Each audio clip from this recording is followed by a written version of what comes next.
Hi, this is Catherine from Taking Tea with Catherine, and I'm drinking a Granny Green Apple Tea, which is green tea with different apple and caramel flavorings, from a British product store called Shakespeare's Corner Shop and Afternoon Tea in San Diego. Because when you go to California, the first thing you want to do is buy tea and then books, right? Right? No? Well, I did other things. I did other things. And this is very good tea, by the way, very sweet, but not too sweet. I did other things when I went to California, but I plan to blog about it. So I'm not going to talk about the beaches and all the things I did in that sense. But, of course, because I'm me, I bought books. I went to a couple different bookshops in California. I bought from two bookshops. And I will show what I got. This is my little haul. Kind of a big haul, actually. So, well, 7 books. I guess that's kind of big. So the first place I went to in terms of bookshops is the last bookstore in Los Angeles. I did a day trip with my friend to Los Angeles, and it was nice. It was all right, touristy. But again, we're not talking about that. We're just talking about the last bookstore, which was cool. It had a great variety of books for good prices, and I almost was going to buy a bunch of classics, but for some reason I couldn't bring myself to. I don't know what happened. There were good amount of trollops, but I know I couldn't decide which ones to get, and I just didn't. So I ended up somehow, amidst all my shopping, I bought nonfiction. Pretty much all of this is nonfiction. Only one book isn't, and I will explain that one too. But this is some reason a nonfiction haul. And the first book I got was, I read a book by Sarah Vowell called The Lafayette and the Somewhat United States, it was called. And it was about Lafayette and his involvement in American Revolution, etc. And then when he returned back to the United States after the French Revolution was over and other bits of history had gone by. And so I thought that was a really enjoyable book to read as a history writer goes. And so I found this book called Unfamiliar Fishes, and it is about the year 1898 and America's involvement with Hawaii and I guess Puerto Rico, Guam, Cuba, Philippines, all these other places. And it's probably going to be a rough kind of history. I could just tell by the cover. But knowing how she writes, I think I'll enjoy it. And I think I should read more American history of this time period anyway. So I shall. This is a book about a traveler, which now that I've been to California, I think I'm such a traveler. Honestly, every time I go on a plane, even if it's just a 5-hour plane ride, I feel so exhausted. I feel like I've been a million miles away. So I really admire when people used to travel more adventurously. I know some people still do, but I don't. And especially when women do. So I don't know if I've ever heard of Freya Stark, maybe references to her, but this apparently is a book about her by Jane Fletcher Janice called Passionate Nomad. So I thought this could be good. And if it's not, I got it discounted. And, yeah, it was a reasonable price. The challenge to me, and I mean, considering this is not much of a challenge, but the writing is a bit small. So, hi, where's my face? The writing is a bit small.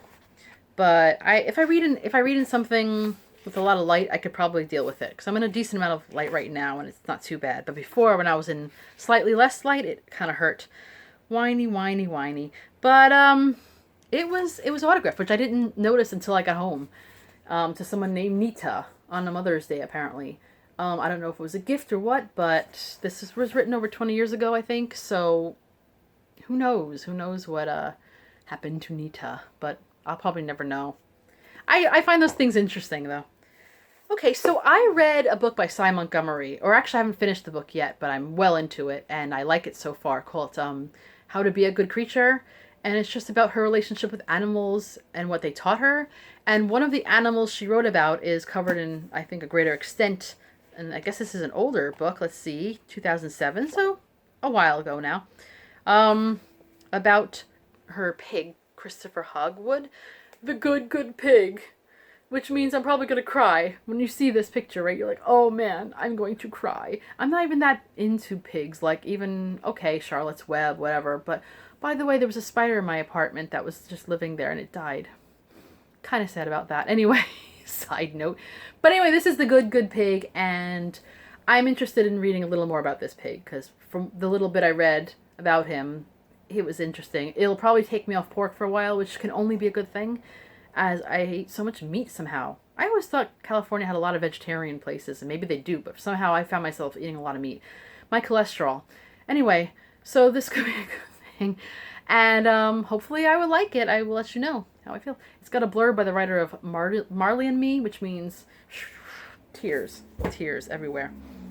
Another book, which is kind of a nature book, called Four Wings and a Prayer, Caught in the Mystery of the Monarch Butterfly by Sue Halpern. I love butterflies. I mean, who doesn't really? But I mean, I love watching them. When I managed to get to San Antonio, I didn't know about it, but during the monarch migration, I was so excited. I saw them everywhere, and I could have spent the whole time almost just watching the butterflies. So I was disappointed when I heard that they had a bit of a beginning of a migration in New York in Central Park area, and I went to the area that they pinpointed you'd see the most, and I saw zero. So then I went down to the Strand kiosk area that they have outside of Central Park, and I saw butterflies there, but only like two. Anyway, so I thought this could be a good book, and if not, oh well. Sue me. Sue Halpern. Yeah, so I hope this is good. I like reading about, not all bugs, but this one. Oh, I saw it in Side Point when I was in a bookshop called Warwick's. It was Warwick's, yeah, which I didn't buy anything from in San Diego. There was a book about insects, and now I wish I could remember what it was called. It was about reason why they're useful, and it looked like it was written recently. So now I gotta figure that out. If you guys know the answer before I can get to it, comment down below, please. Speaking of San Diego, so there are quite a few bookshops in San Diego, actually. I don't know why I say actually like it's a surprise. Like, people read in there. I mean, if anything, people read in the beach, so yeah, there's readers everywhere. But, and there's so many, like, cafes and coffee places in San Diego that I suppose reading can only be the next inevitability.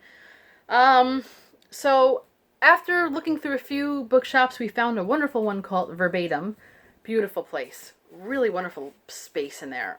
If you can visit it, please do. It's a good, affordable place to buy books from. And also, it's not right in downtown. I think it's called North Park, the area where it is. But yeah, it wasn't really crowded. The last bookstore was a little more crowded. So I don't know, maybe this place does get busy, but I'm like, please just support these wonderful places. I have never been to Istanbul. I always said I don't know how I'll ever get to Istanbul, but then again, I went to California. I never thought I was going to do that. Anything's possible. The most I know about Istanbul, to be perfectly honest, besides a little bit of a history, is that documentary about the cats of Istanbul and there's a lot of tea stuff there too. So, but anyway, there's a writer called Orhan Pamuk, and I'm trying to remember if I read anything by this writer. Have I? Maybe not, but I will, because he wrote a book called Istanbul Memories in the City. So it's kind of a memoir, I guess, of his life in the city, I guess. Sometimes I don't like to read too much of the back because I want to be surprised. But, you know, it's not a novel, but nevertheless. So it talks about him, with cinematic fluidity. So that could be good. I like a good cinematic fluidity. So anyway, that could be a good book. And if it's not, well, again, I tried. Now, coming back to New York, even though this is still from verbatim books, this is a kind of a heavy book.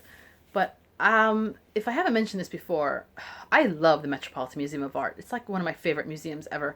And I could go there. Well, I say I could go there every day, but I haven't been there that much this past year, so that's a bit hypocritical. But there was a time period where I was going almost every week and just wandering it, and I knew it up and down. And now I could probably get lost again, but I'll get back. But I like the history, and this is The Secret History of the Moguls and the Money That Made the Metropolitan Museum Rose Gallery by Michael Gross. So, is this good? I don't know, but we'll find out. And I just like to read about... I'm sorry, I'm getting distracted because I'm looking down and reading this book. But, yeah. This looks like it could be good. There's a lot of mentions in the little description about Rockefeller and JP Morgan and these kind of people. That time period has always been intriguing to me, so hopefully I will like it. I haven't even gone into the New York hauls that I've done recently because Barnes & Noble had a big sale, hashtag book haul, literally. And I bought a lot of things there. I bought a lot of things from Book Off, which is a bookshop in Midtown Manhattan. They also have one in San Diego, but I did not go to that one. But yeah, for like $1, I bought this book called Museum, Behind the Scenes of the Metropolitan Museum of Art. So I figured I'd show that to you because it's in the same theme. But I'll show you the other ones as they go along, as I'm reading them or whatever. But I figure it's kind of good when you like a place. Ooh, what is on this? Yeah. It's kind of nice to have a few books about a subject, even if they're slightly different subjects. Anyway, I just saw a fly go by, which makes me sad because that spider could have taken care of that. Anyway, all right, so those are the books that I bought. Now, I recently, when I got rid of, I did an unhaul recently, I brought 4 books to the little free library of my neighborhood, which is the only one I know of in my neighborhood. For years I was trying to find one and I couldn't. This one's very close to me, which is great. But, so I figured if I took one book from another free library, and I couldn't replace it with anything, is that such a bad thing? I paid it forward, right? I hope. But, San Diego, their neighborhoods seem to have a lot of them. Like every few blocks I saw one. And they're so cute. And this is a book that I read, A Gentleman in Moscow, I quite liked, as I mentioned earlier. And I got this other book by Amor Towles. I'm going to say Towles. And you can correct me if you want, because you never know. But, and I took this book out of the library, and because I'm always overdoing it, I didn't have time to read it. So I figured, oh, one day maybe I'll buy it, but I didn't have to because I found this for free, sort of. And it's called Rules of Civility. Another one of these old-timey New York situations. Not that old-timey. I think it's like the 30s.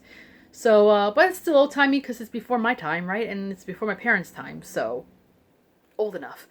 And I guess to me, old-timey is any time where the adults in the story are probably dead by now, right? That to me is old-timey. I think that's good enough. Anyway, but I don't want to get depressing. So, I don't know. This looks like it would be a good book, and I'm glad I picked it up and I think I saw it in the shops and didn't buy it, so I'm kind of glad I didn't, because, someone's ringing a bell. It's not my bell, so, which is good. All right, so that's everything I bought in California.